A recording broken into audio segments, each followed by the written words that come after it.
あれは。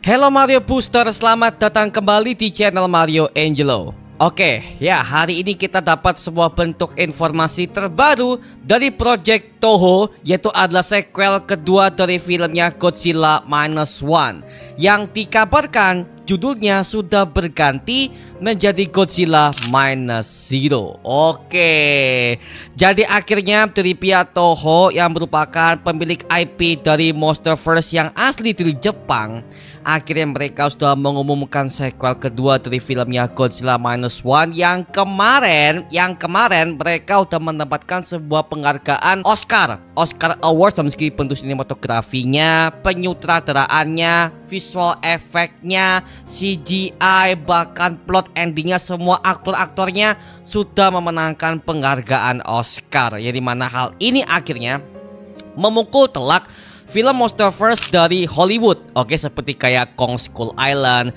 Godzilla X Kong, Godzilla vs Kong, dan sekarang dari pihak Monsterverse-nya versi Amerika, mereka lagi mendevelop sebuah bentuk film keempatnya ya, yang berjudul Godzilla X Kong Supernova kalau nggak salah. Makanya pas gua ketika dengar yang film versi Toho ini ya, jujur dari lubuk hati gua terdalam, gue lebih suka versinya Jepang ini pak. Karena lagi-lagi pemilik IP yang asli itu adalah Jepang.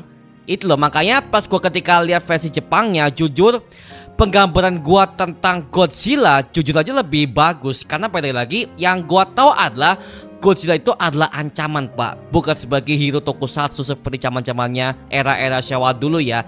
Yang dimana zaman dulu ketika Toho lagi menggarap sebuah film Godzilla di era-era tahun segitu, memang Godzilla digambarkan sebagai makhluk yang udah punya sebuah kekuatan dari sebegitu dalam, sehingga pada akhirnya Godzilla menjadi pelindung dunia dan menjadi raja di atas segala monster. Makanya kan namanya kan Godzilla the King of the Monsters kan di versi Jepang. Bahkan hal itu akhirnya diadaptasi ke versinya Monsterverse. Makanya pas ketika Godzilla yang dimana akhirnya itu udah berperan sebagai tokoh hero nya, oke lah ya. Jadi ya merupakan sebuah bentuk format tokusatsu awal yang akhirnya di remake ulang oleh pihak Amerika. Dan sekarang dari pihak Jepang akhirnya mereka mengulang kembali format Godzilla yang awal, yang dimana Godzilla digambarkan sebagai makhluk yang sangat mengerikan, penghancur dunia, bahkan sebagai ancaman bagi umat manusia itu sendiri men.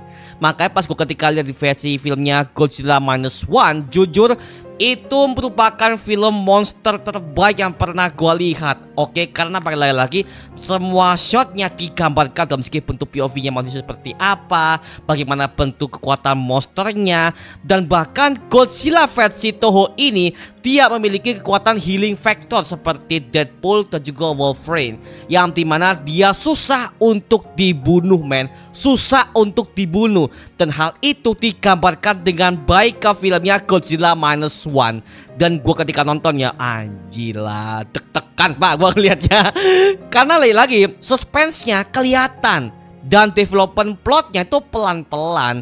Dan dimana film itu bersetting ke era-era pasca perang dunia kedua ya, ketika Amerika pada akhirnya menjatuhkan bom nuklir ke kota Hiroshima sampai ke kota Nagasaki kan. Makanya itu temanya udah pas, kehancuran Jepang, dan juga ditambah ada sosok Godzilla, mampus tuh. Dan sekarang dari pihak Toho akhirnya mereka udah mengeluarkan sebuah statement bahwa sequel keduanya berjudul Godzilla Minus Zero. Nah, tapi ya gue sebagai fans jujur itu juga bertanya-tanya, apa sih makna dari Minus One dan juga Minus Zero? Kenapa nggak plus one, plus two, atau mungkin Godzilla the Fears of Monster gitu? Kenapa harus pakai judulnya Minus One atau Minus Zero? Nah, setelah gue udah cari lebih dalam ya, dari Minus One itu sebenarnya adalah menggambarkan bagaimanakah Jepang udah mengalami sebuah kekalahan pasca perang dunia kedua, ketika ekonomi hancur, rakyat menderita, dan juga pemerintah Jepang tidak bisa melindungi rakyatnya, dan masyarakat juga udah kehilangan harapan dan juga martabat. Oke, jadi ya mengenai judul Minus One itu ya menggambarkan bahwa Jepang itu udah mengalami sebuah tragedi yang lebih buruk dan mereka mulai dari nol kembali. Ya kan? Kita bisa melihat di Hiroshima dan Nagasaki ketika mereka dibom oleh pihak Amerika Serikat, kita bisa melihat bahwa semua warga-warganya itu udah mulai dari awal seperti mereka itu harus mencari uang sendiri, pekerjaan susah, ya kan? Bahkan ketika mereka lagi makan aja udah susah. Karena apa? Lagi-lagi ada sebuah sinar radiasi dari Amerika yang dimana hal itu meracuni kota Hiroshima sampai kepada Nagasaki, yang dimana dampaknya seperti itu akhirnya diangkat ke filmnya Godzilla Minus One. Jadi ya mereka tuh udah kayak kembali kepada back to square one lah, seperti itu sih. Oke, jadi gue udah melihat di film pertama itu udah memiliki sebuah makna simbolis yang mendalam sebagai bentuk tema monster dan juga sebagai bentuk tema survival manusia ketika mereka menghadapi sosok makhluk yang seperti itu, ya. Dan kenapa sequel keduanya disebut sebagai Godzilla Minus Zero? Nah, jadi sebenarnya Minus Zero ini merupakan sebuah bentuk fase transisi dari luka menuju pemulihan, tapi mereka belum stabil, belum netral, dan juga masih ada trauma sisa dari film pertama, dan mereka akan jatuh lebih dalam lagi, men. Seperti itu, makanya Minus Zero ini ya bisa gua katakan akan jauh lebih brutal, jauh lebih jatuh lagi ketimbang film pertama dalam segi bentuk destructionnya dan juga bagaimana teror Godzilla seperti apa, ya dimana hal itu akan digambarkan jauh lebih brutal ketimbang film pertama ini sih, seperti itu. Oke, jadi ya kalau gua pribadi ya, kita bisa melihat di ending film pertama saja Godzilla akhirnya sudah dihancurkan oleh para warga Jepang dengan menggunakan sebuah teknologi saintis yang dimiliki oleh ilmuwan yang bekerja di situ kan ya. Oke. Tapi di ending Godzilla itu nggak sepenuhnya mati, men. Karena lagi ingat, dia punya healing factor. Ketika tubuhnya udah hancur ke lautan itu, kita bisa melihat shotnya menggambarkan tubuhnya yang udah hancur itu akhirnya beregenerasi kembali. Tubuh kembali, men. Percuma lu gak bisa membunuh makhluk yang udah punya healing factor, dan ketika dia dibunuh berkali-kali pun juga gak bisa. Karena lagi satu, teknologi Jepang saat itu juga masih kecil banget. Karena lagi film ini berlatar di era tahun 1940-an, pasca setelah Perang Dunia Kedua. Jadi dalam segi bentuk teknologinya dan juga bagaimana bentuk senjatanya dan juga bom nuklir yang juga masih belum separah di zaman sekarang, Pak. Gitu sih, makanya ya lagi-lagi Godzilla meskipun lo bunuh sekalipun tetap dia nggak akan bisa mati, men. Percuma, karena apalagi lagi dia punya healing factor. Dan juga ditambah kekasihnya si tokoh utama itu ya, gue lupa sama namanya, yang dimana pada akhirnya dia selamat di rumah sakit dan dia tiba-tiba punya sebuah gennya Godzilla dikarenakan sebuah ledakan akibat ketika dia pada akhirnya selamat dari tragedi pengeboman Godzilla di tengah kota tersebut, Pak. Makanya ya lagi-lagi ketika dia selamat, gennya Godzilla itu nempel ke tubuh dia. Nah, banyak fans yang mengatakan sepertinya perempuan ini ya, tokoh perempuan ini ya akan jadi the next Godzilla-nya. Karena apa, lagi-lagi Godzilla yang pertama sudah tewas, yang dimana Godzilla yang baru akan lahir dari sosok perempuan ini. Bisa jadi cewek ini akan bertransformasi atau berubah menjadi sosok Godzilla, yang dimana which is hal ini adalah sebuah template yang bagus dari Jepang. Kenapa? Jepang merupakan sebuah platform tokusatsu yang paling gede sampai sekarang ini, dan dimana Godzilla juga adalah platform tokusatsu. Nah gitu, makanya ketika ada sebuah transformasi atau henshin atau berubah segala macam, jadi ya hal itu sepertinya akan dituangkan kepada film kedua ini, yang dimana cewek ini akan bertransformasi menjadi sosok Godzilla ini, cuy. Mungkin ya, lagi-lagi ini masih kemungkinan. Atau mungkin gue punya sebuah teori yang kedua, ya dimana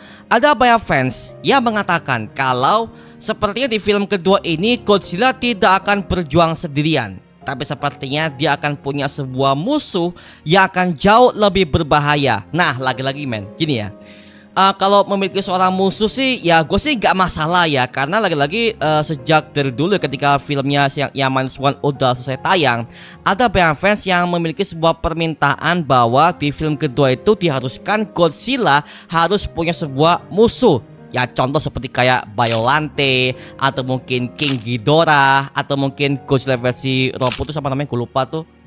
Pokoknya ada berbagai macam villain monster yang bisa dipakai ke filmnya versi Toho Jepang yang satu ini men. Tapi gue sebagai fans jujur agak kurang setuju buat gue, karena balik lagi format seperti itu sudah diadaptasi ke versi Monsterverse-nya Amerika. Jadi kalau misalkan hal itu juga diangkat ke versi Jepang, apa uniknya? Sekali lagi ya, apa uniknya?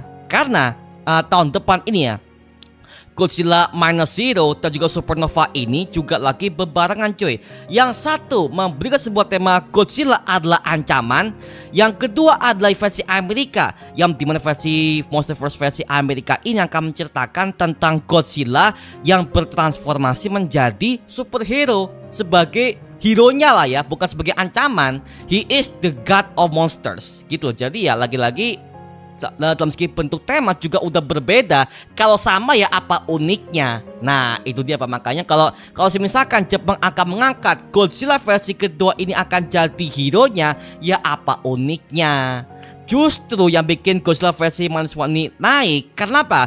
Godzilla kembali kepada format awal, bukan sebagai hero, bukan sebagai pahlawan, tapi dia adalah makhluk mengerikan yang bisa menghancurkan satu kota sekaligus, bahkan dunia bahkan.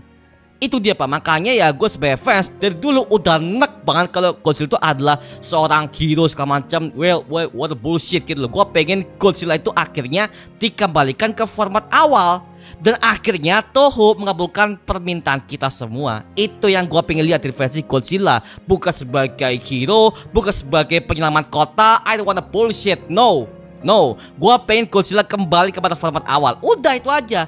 Karena apa? Kan dia kan monster, makhluk mengerikan gitu loh. Jadi ya jangan deh please. Gue gak mau Godzilla ini akhirnya kembali kepada format tokusatsu. Please jangan. Gue pengen dia akhirnya kembali kepada template awalnya. Itu yang gue pengen lihat dari Godzilla. Makanya ya contoh seperti kayak filmnya Godzilla tahun 98 gitu loh, yang dimana Amerika juga pernah membuatkan sebuah film Godzilla, tapi dia adalah sosok ancaman. Di film pertama tahun 94 kalau nggak salah ya, gue lupa. Pokoknya yang Godzilla nya bukan seperti kayak Godzilla, seperti kayak T-Rex Pak. Pas gue lihat apa sih. Tapi ya bentuk desainnya oke sih. Cuma gitu Mbak, dalam meskipun untuk format template, gue pengen Godzilla akhirnya kembali kepada template awal. Udah itu aja. Udah simple aja. Jadi ya gue sebagai fans ya, kalau ada sebuah fans berteori, wah kayaknya akan ada Biollante, oh si cewek ini akan bertransformasi bukan sebagai Godzilla tapi sebagai makhluk mengerikan yang lainnya. Ada yang ngomong King Ghidorah lah, ada yang ngomong si sama namanya Biollante segala macam. Well ada banyak banget ya, yang gue ingat cuma itu doang sih. Atau mungkin Mothra, Muto ya kan. Aduh itu adalah hal yang tokusatsu banget, yang dimana kalau seandainya itu digambarkan ke versi Jepang lagi ya aduh apa beda di versi Amerika Pak. Ya jadi kalau gue sebagai fans sih, gue pengen di film kedua nanti itu akan menggambarkan bagaimanakah kondisi Jepang itu akan mulai bangkit setelah era Perang Dunia Kedua. Karena ini mungkin buat kamu nih udah pernah belajar sejarah. Jadi ketika Jepang itu udah bangkit dari masa-masa transmisi mereka dari awal mereka perang, dan ketika mereka perang itu mereka udah kehilangan semuanya. Dan gue pengen tahu kisah itu akan diangkat ke film kedua ini, yang dimana tokoh utamanya udah mulai hidup indah bersama dengan cewek ini, dan mereka mulai membangun keluarga bersama setelah era Perang Dunia, dan juga setelah era ketika mereka berhasil mengalahkan Godzilla di film pertama kemarin. Jadi gua pengen hal itu akan dieksplor kembali ke film kedua ini cuy. Oke. Jadi ya well kita tunggu aja bagaimanakah film kedua ini akan seperti apa, bagaimanakah bentuk plotnya, dan apakah pemerintah Jepang juga akan ambil plotnya. Well bisa jadi sih, karena di film pertama aja pemerintah Jepang itu mereka udah meninggalkan sebuah negara itu ya, karena mereka udah hopeless, dan juga karena mereka udah kalah perang dengan Amerika. Jadi ya muka mereka sebagai negara yang paling tinggi udah rapuh seketika. Makanya gue pengen tahu bagaimanakah dampak politik yang akan dibangkitkan ke film kedua ini. Apalagi ancaman sekelas Godzilla ini ya juga udah bukan ancamannya main-main, ini udah sebagai ancaman dunia. Ya bahkan ya gue pengen tahu aja bagaimanakah sisi intrik politik yang akan diangkat juga ke film kedua nanti sebagai film Godzilla paling mengerikan yang pernah gua lihat, men. Wah, gokil sih, gila. Oke, nah sekarang gua serahkan kepada kalian. Gimana pendapat kamu, atau mungkin buat kamu nih yang punya sebuah teori baru mengenai filmnya Godzilla Minus Zero yang satu ini? Tuliskan pendapat kamu di kolom komentar di bawah dan kita bisa diskusikan bareng seperti biasanya. Mungkin film ini akan bisa tayang antara tahun 2028 atau enggak tahun 2027. Mungkin, karena lagi-lagi men, CGI yang serial seperti Minus One aja juga butuh sebuah teknik yang begitu lama atau meskipun butuh penggarapannya. Jadi ya sepertinya antara tahun 2027 atau enggak tahun 2028. Ya kita tunggu aja bagaimana hasilnya ya. Oke. Itu aja mengenai video kali ini. Jangan lupa like, comment, dan juga subscribe untuk mendukung gua membuat video mendidik dan menghibur kalian semua. Karena gua janji, sebisa mungkin gua akan buatkan video seperti ini lagi untuk kalian semua. Dan jangan lupa untuk follow semua sosial media kita seperti Instagram dan juga TikTok kita ya. Linknya di kolom deskripsi di bawah. Karena situ kita juga update berbagai macam konten terbaru untuk kalian semua. Dan buat kamu nih yang pengen join komunitas, langsung aja join di grup ya kita, namanya Mario Booster Official. Linknya di kolom deskripsi di bawah. Dan sampai ketemu di video berikutnya. Adios dan thank you semuanya. Dadah. Woo!